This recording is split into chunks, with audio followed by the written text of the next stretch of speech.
Sometimes you have to recognize true greatness, or when somebody is able to be great and say what you're trying to say so much more better and so much more succinctly. Dina Titus, perfect. Just perfect. What we're doing here has serious consequences for the Constitution, for our democracy, for the people who are working at the border, who are on the front lines, and all for you to have some kind of political stunt, I think. And as Mr. Higgins will know, he's a fellow Southerner, I think another saying appropriately describes what's going on here, and that's just shoveling the same old shit and calling it sugar. And that's not what the people want us to do. So I yield back. Until 1:30 p.m., and I do have a motion at the desk for that. Mr. Chairman, The gentleman's recognized. I move to table. Motion's been made to table this motion from Ms. Ramirez. Mr. Chair, I request a recorded vote.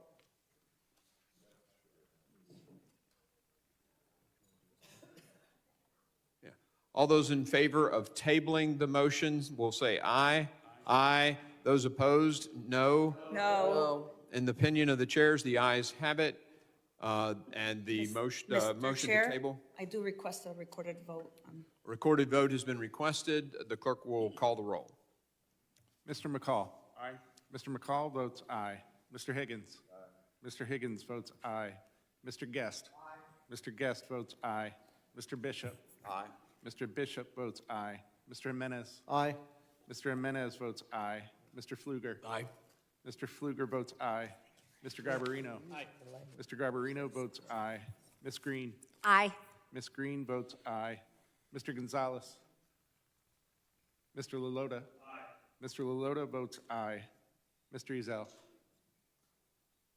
Mr. De-Esposito. Aye. Mr. De-Esposito votes aye. Ms. Lee. Aye. Ms. Lee votes aye. Mr. Luttrell. Aye. Mr. Luttrell votes aye. Mr. Strong. Aye. Mr. Strong votes aye. Mr. Burkeen. Aye. Mr. Burkeen votes aye. Mr. Crane. Aye. Mr. Crane votes aye. Ranking Member Thompson. Nay.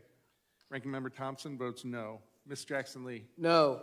Ms. Jackson Lee votes no. Mr. Payne. No. Mr. Payne votes no. Mr. Swalwell. Mr. Correa. No. Mr. Correa votes no. Mr. Carter. No. Mr. Carter votes no. Mr. Tanadar. No. Mr. Tanadar votes no. Mr. Magaziner. No. Mr. Magaziner votes no. Mr. Ivy. No. Mr. Ivy votes no. Mr. Goldman. Nay. Mr. Goldman votes no. Mr. Garcia. Mr. Garcia votes no. Mrs. Ramirez. No. Mrs. Ramirez votes no. Mr. Menendez. Mr. Menendez votes no. Ms. Clark. Ms. Clark votes no. Ms. Titus. Ms. Titus votes no. How's the chair recorded? Chair is not recorded. Chair votes aye. Chairman Green votes aye. Mr. Chairman, Mr. Correa? unanimous consent? Let's get the vote done on this motion to table, and then I'll recognize you for that purpose or whatever purpose. Clerk, please report the tally. On that vote, Mr. Chairman, there were 16 ayes and 14 noes. So the motion is tabled, and I recognize, for what purpose, Mr. Correa? Unanimous consent to insert the record and article? Can you tell us what it is? Washington Post dated today entitled House Republicans Keep Fumbling in Immigration. Unfortunately, these articles complain about measures taken by a completely different agency, the State Department, which Mayorkas does not control. Without objection, so ordered.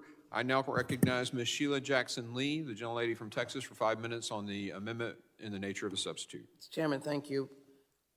I started this morning by describing this impeachment proceedings as revengeful impeachment, simply to get back at a performing member of the public sector who is directed by his boss, the President of the United States, to follow laws and policies.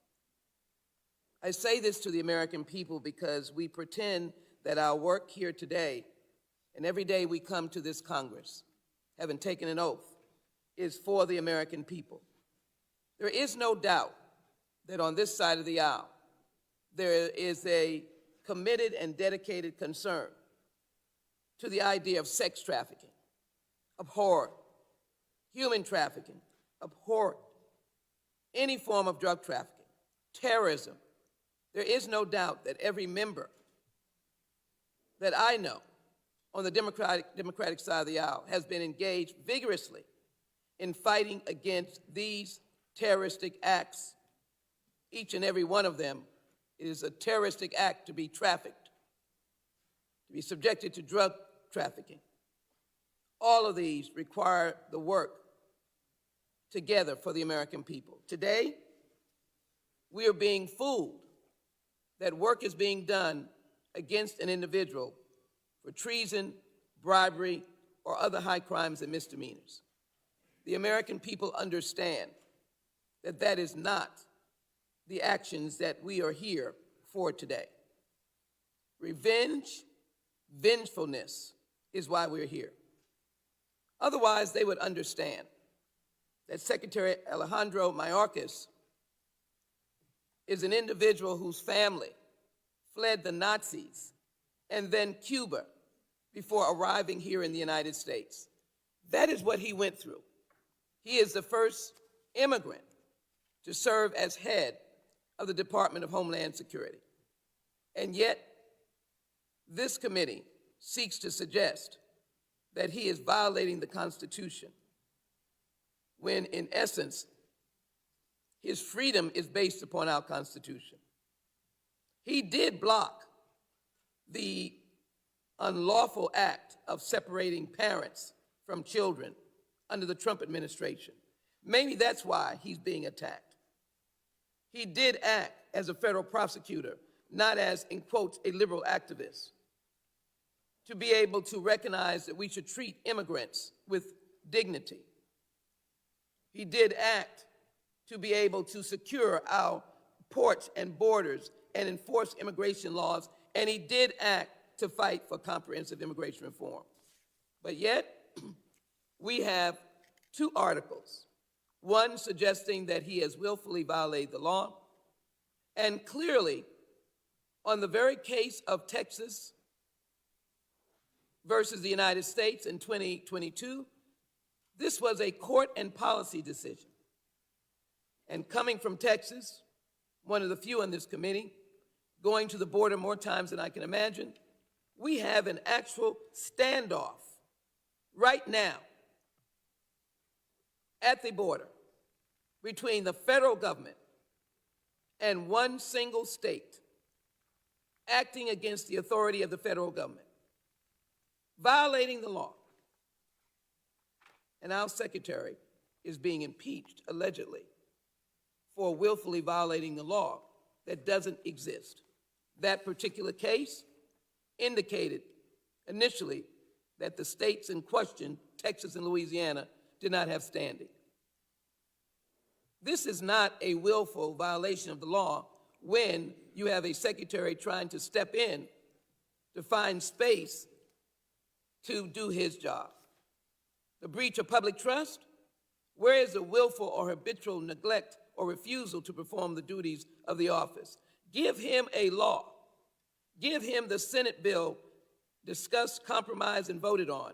Give him comprehensive immigration reform, and there will be a law to discuss. There is none.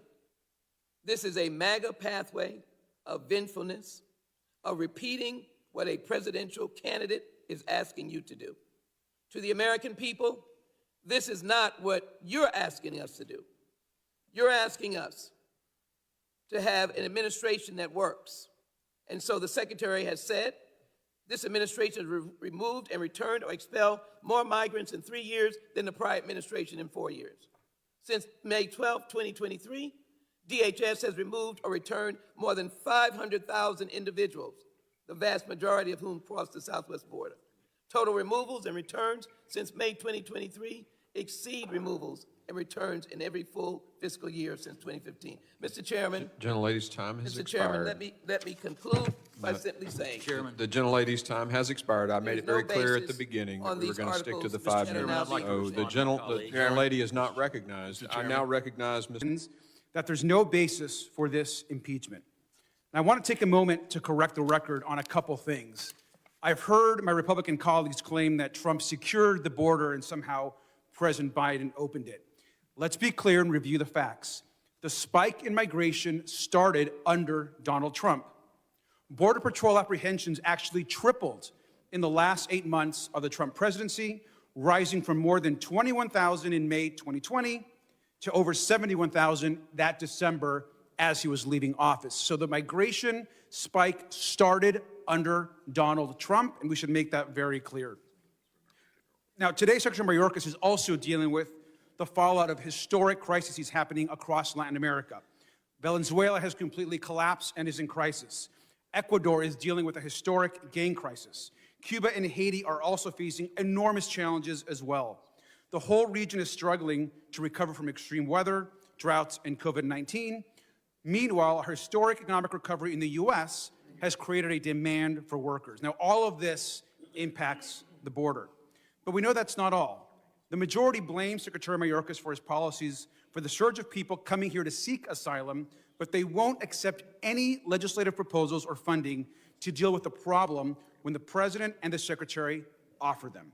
Speaker Johnson has told Fox News multiple occasions now that he's taking his orders from Trump on the border.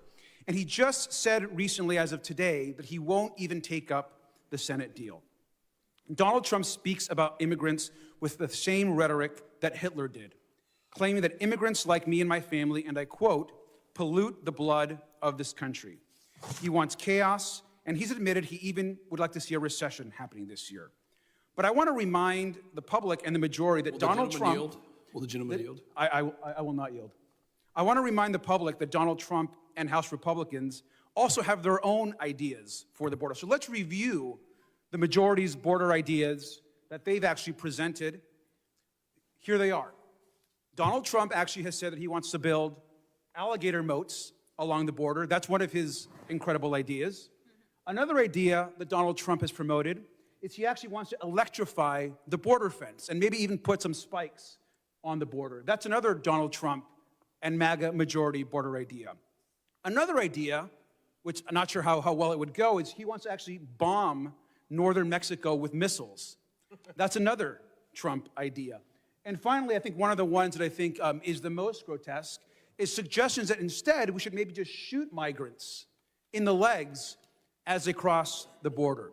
So once again, the Donald Trump and MAGA plan is alligator moats, bombing northern Mexico, shooting migrants in the legs, and electrifying the fence and putting spikes on them. That is the Donald Trump border plan. And so, again, we are here today with these horrific ideas being presented constantly by the former president. This is all about trying to get Donald Trump reelected. Donald Trump himself is saying he wants no solutions this year out of the Congress, and Secretary Mayorkas and President Biden continue to offer solutions every day and are ready to actually talk about real immigration and border solutions in this country. And with that, I yield Mr. Garcia, will you yield for a clarifying question? Sure.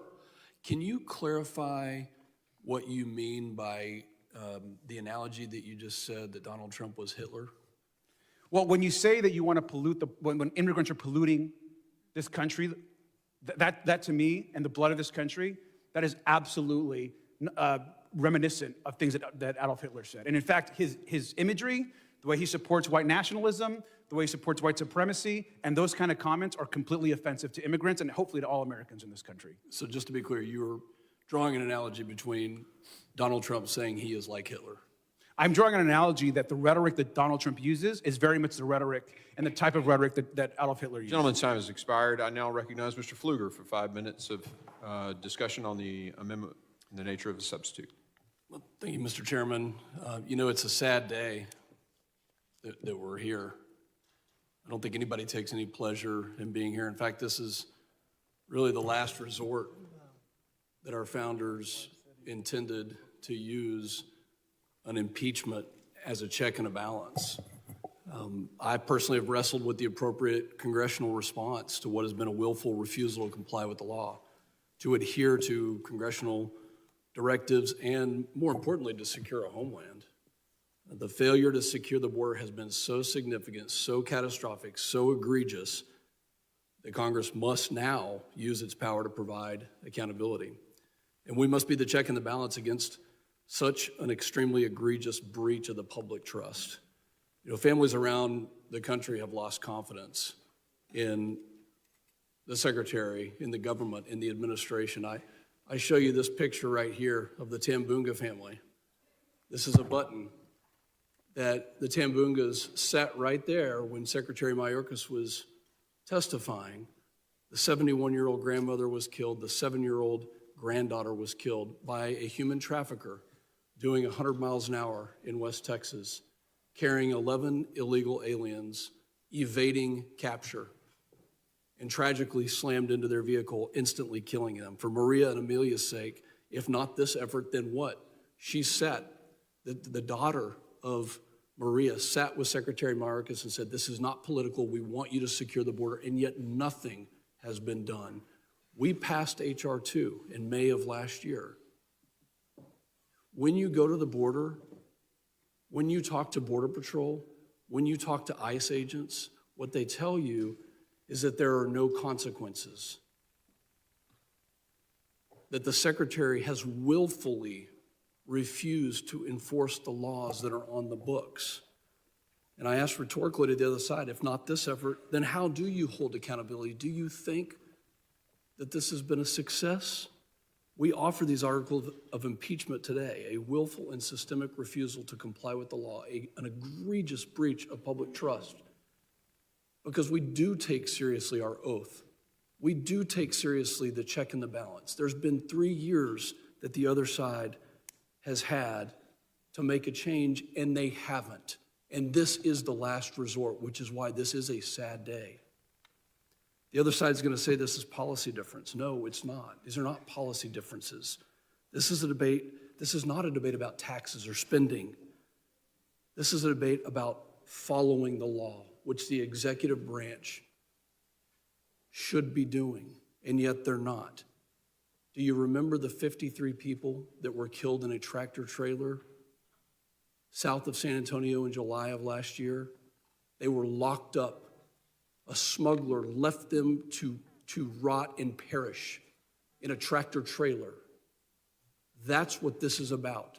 The Secretary has done nothing, has absolutely done nothing to make our country more secure. He has weakened us in every single case.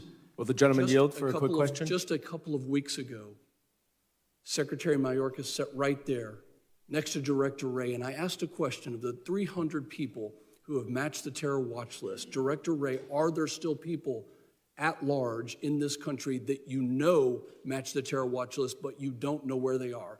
Director Wray answered, yes, there are people still at large that match the terror watch list. Secretary Mayorkas, I asked him, do you have a policy to detain people that match the terror watch list? And he would not answer in the affirmative.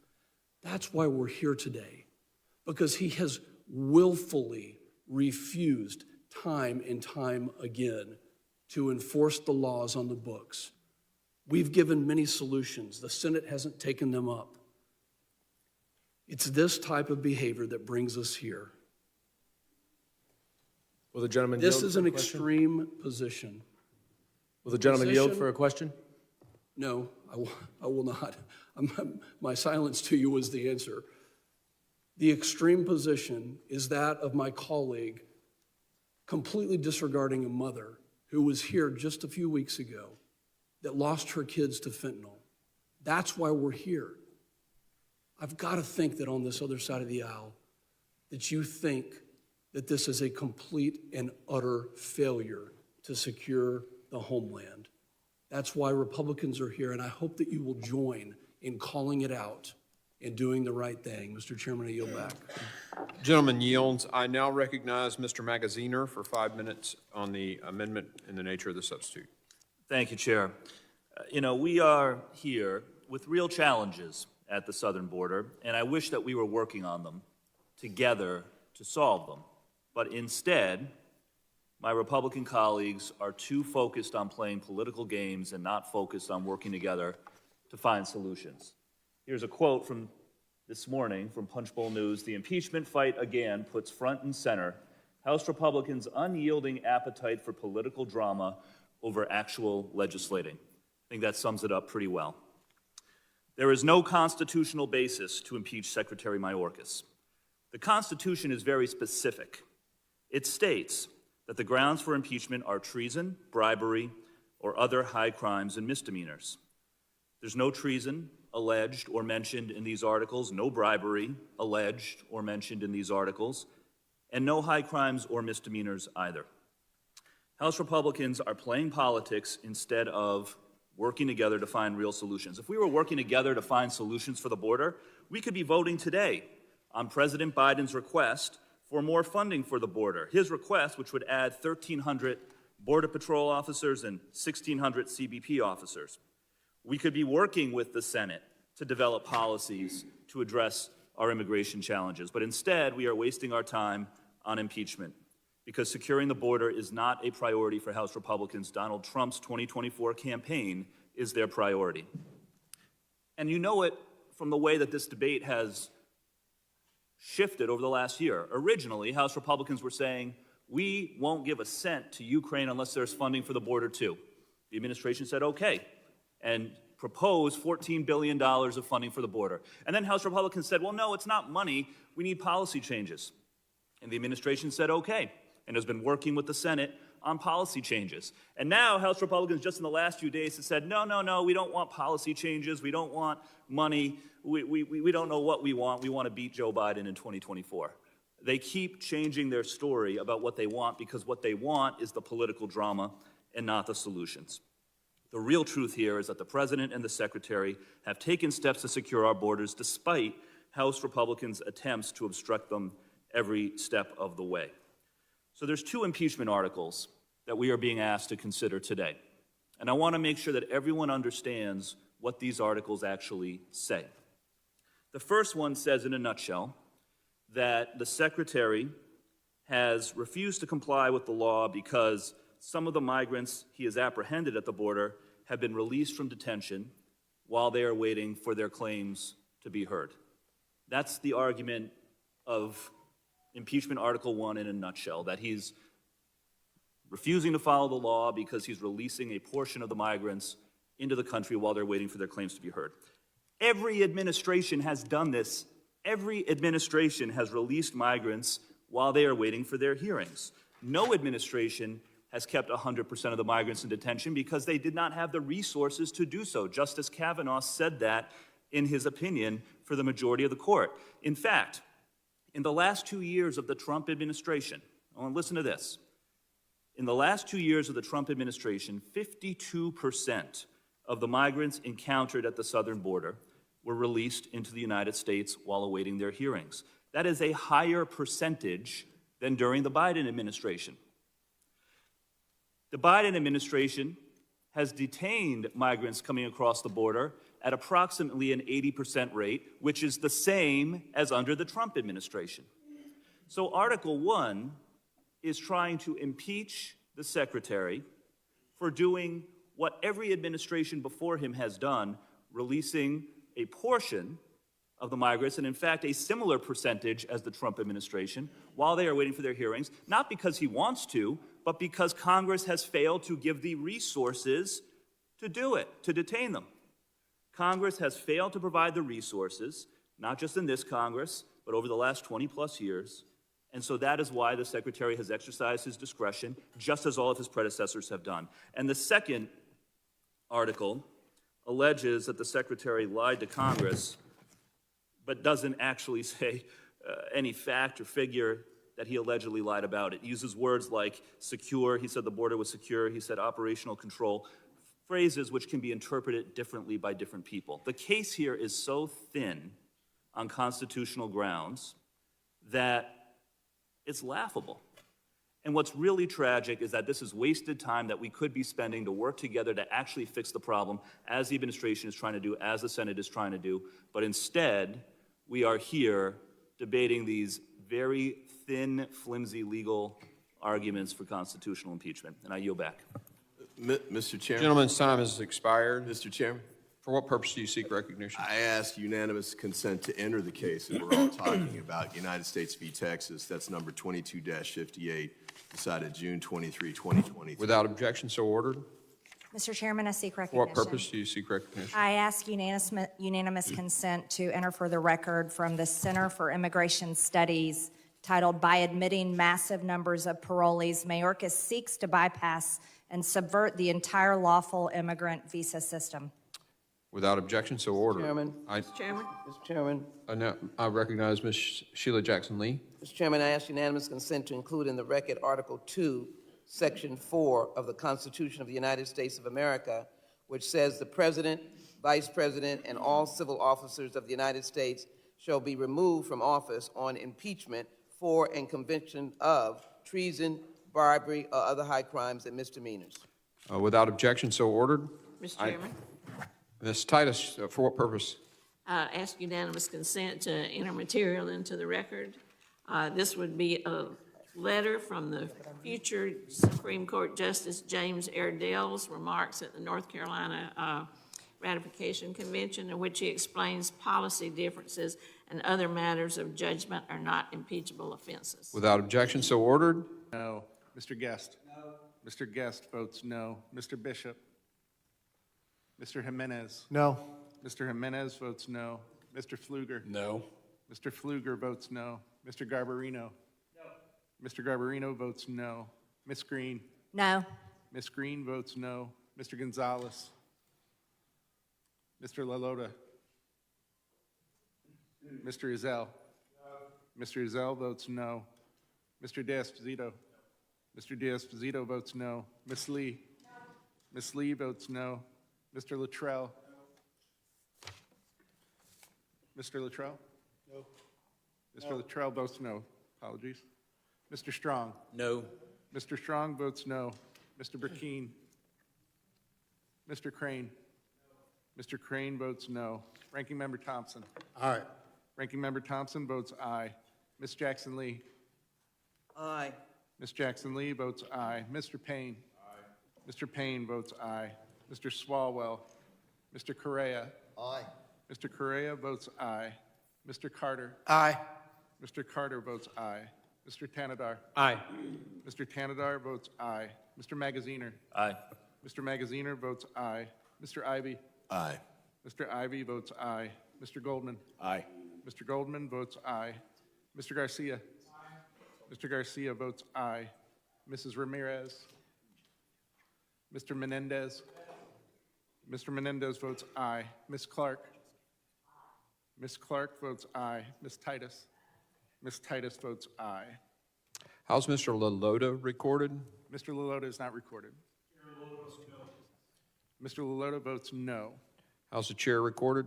Chair is not recorded. Chair votes no. Chairman Green votes no.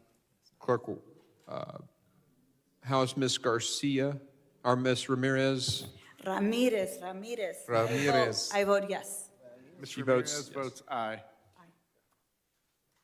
Anyone else? The clerk will report to tally.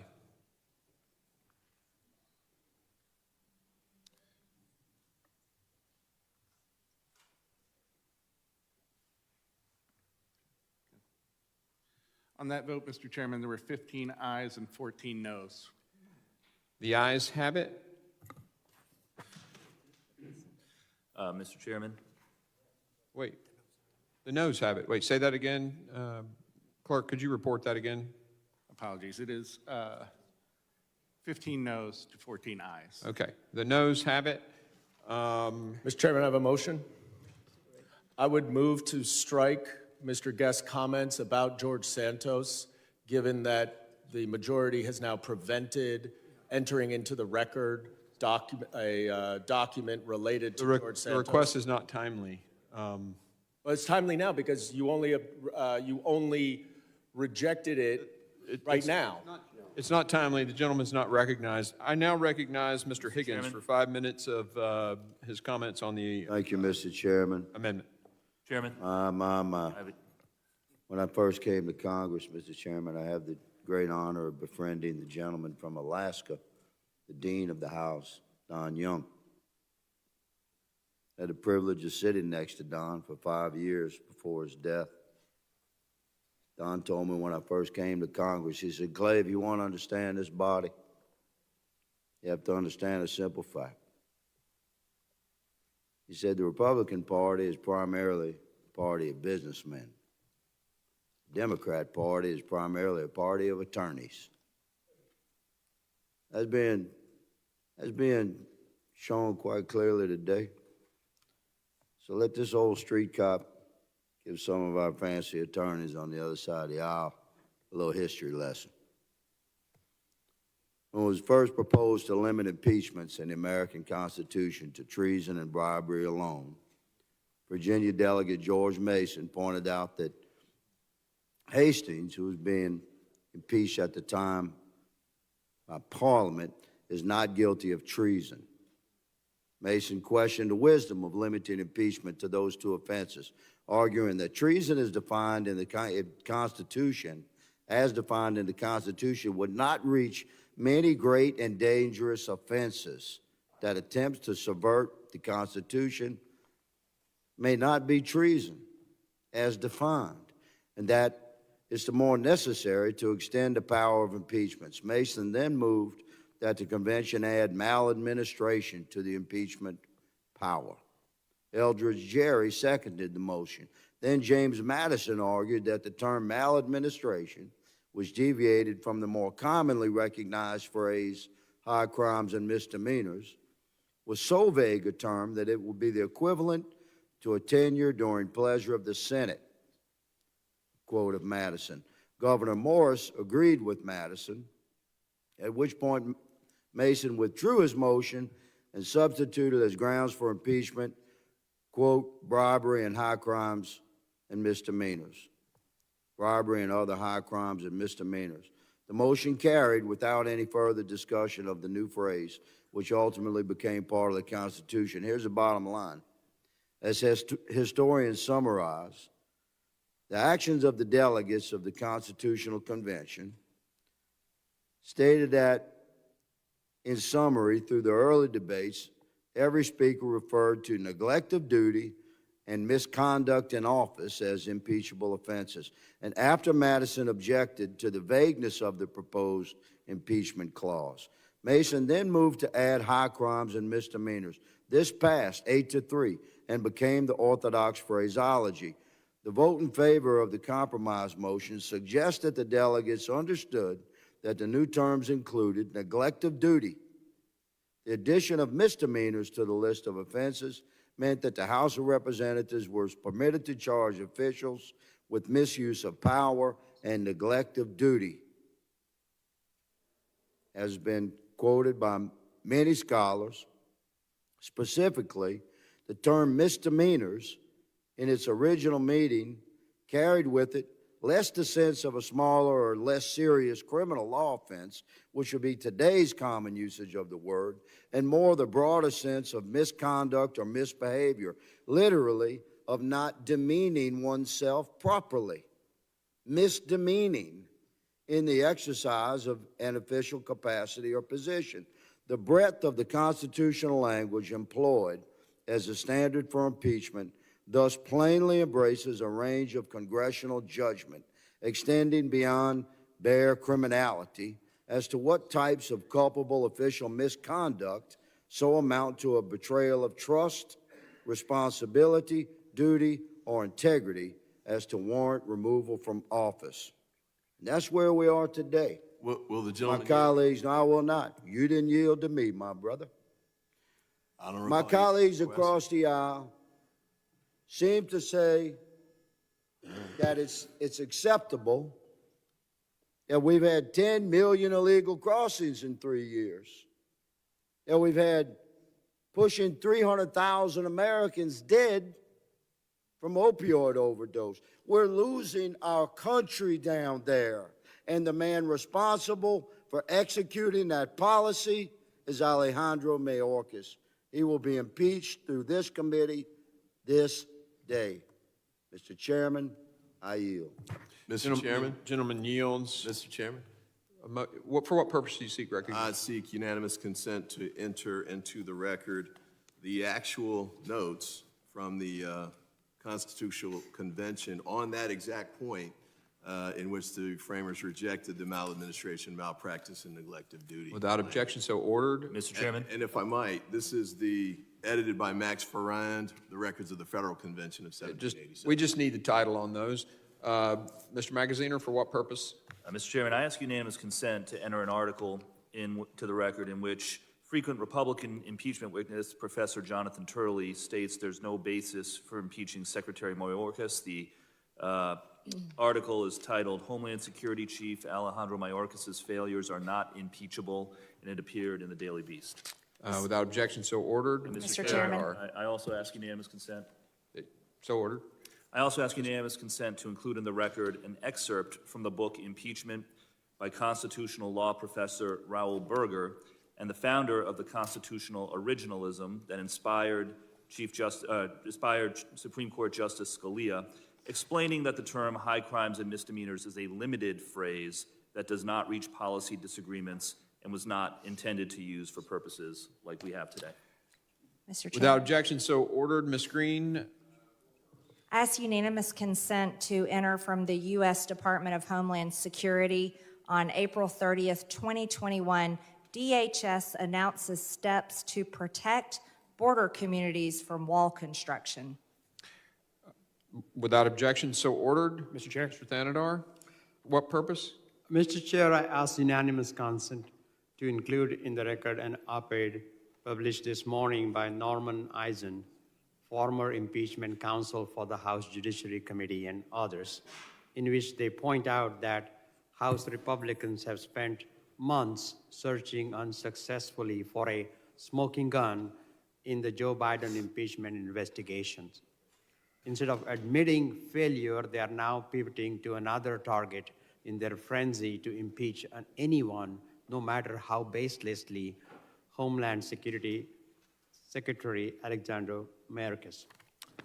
Without objection, so ordered. Mr. Chairman. Ms. Green, for what purpose? I ask unanimous consent to enter a Homeland Security tweet on October 8th, 2021, consistent with the DHS border barrier plan at CBP in coordination with the USA CEHQ intends to cancel the remaining border barrier contracts located within the Laredo sector and all border barrier contracts located in the Rio Grande Valley sector. Without objection, so ordered. Mr. Chairman, I have a unanimous consent. Mr. Grote, Request. Mr. Goldman. I ask unanimous consent to include in the record a section of the book by esteemed constitutional lawyers Lawrence Tribe and Joshua Matz explaining to Mr. Higgins' point, quote, when the framers replaced maladministration with high crimes and misdemeanors, they sought to narrow, not expand, the class of impeachment offenses, and high crimes and misdemeanors was understood as limited to serious misconduct that inflicted injury on the state itself.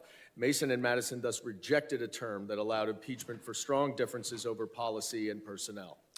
Without objection, so ordered. And I have one more. For what purpose? From the same authors, another excerpt